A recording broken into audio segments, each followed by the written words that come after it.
in the country.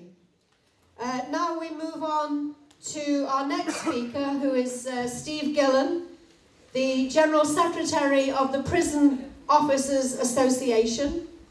And the Prison Officers Association has been responsible for the resolution that Bob's just mentioned, Resolution 5. So perhaps we can call you Steve Resolution 5 Gillan.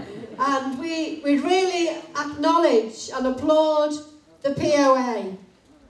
They've come out on strike on various activities, completely unofficially, on several occasions, and they've not been afraid to raise the issue of a general strike. And this year, if that motion gets through, it really could change the way that we fight in this country. Okay, Steve Gillan.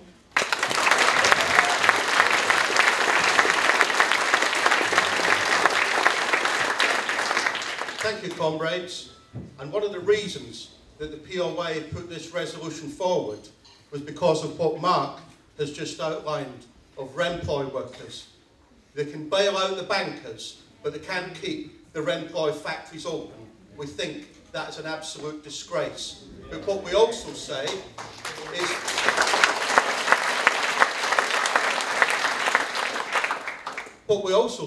is the trade union movement has got a responsibility to be the voice for those people that don't have a voice. I believe, and my union believes, the executive believe, that we have not just a moral obligation, but the Trade Union Congress has an absolute obligation to be that voice for our children, for the unemployed, for the sick, for the elderly, against these brutal austerity measures that clearly are tearing the fabric out of our society. Now, I'm not standing here pretending for 1 minute that we want to cause division within the trade union movement. We don't. But we believe we have an obligation to give a response on behalf of communities up and down Great Britain that have been ripped apart. We need to be a strong voice this week, because when you're being bullied, you've got to stand up to that bully. This coalition government are bullying everybody.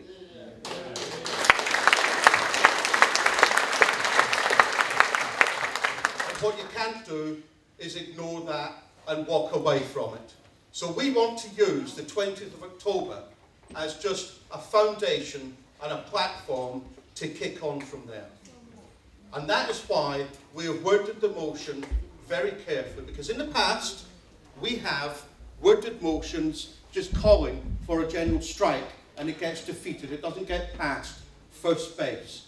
So we've worded it properly, and hopefully we will get it through this week at Congress, so that we can have a real debate at the Executive Council and the General Council to make sure that the correct decisions are made in respect of fighting back against this uncaring government, and also to send a message to Labour as well that enough is enough, and they better start coming up with some policies that helps working class people and setting the agenda instead of for business people in the media.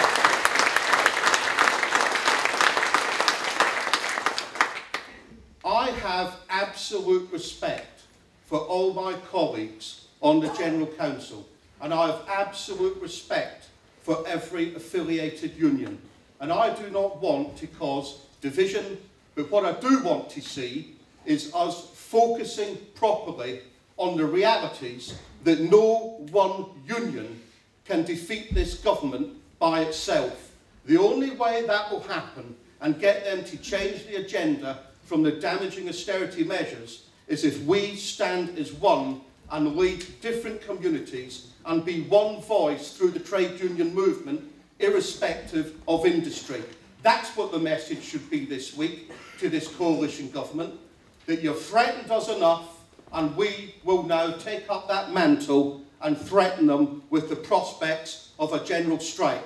That's what we should be saying loudly and clearly. We shouldn't be embarrassed to do it, because they're not embarrassed to kick us to death and kick vulnerable people in society to death.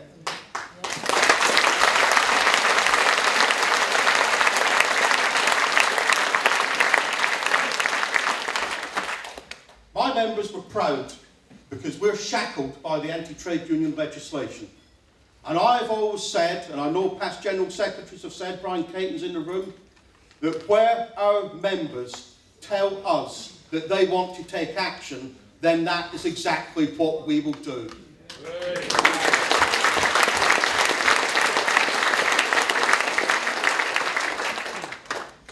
Bob Crow was right. I myself have spoken to John Hendy, and John Hendy and Professor Keith Ewing have actually written to the Guardian newspaper actually saying that to take a general strike may not be illegal. It may well be legal. And that's the sort of thing we need to look at. But the reality is, we're not reckless. We know the difficulties with it. We know about sequestration. We know about the anti-trade union legislations. Well, let's get rid of them. Because the only way you'll get rid of the anti-trade union legislation is by ignoring it.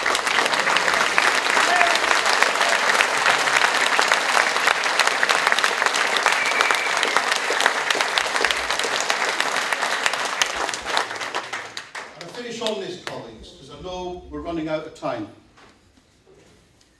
The reality for the POA and the reality for every trade union should be, it's a very simple message.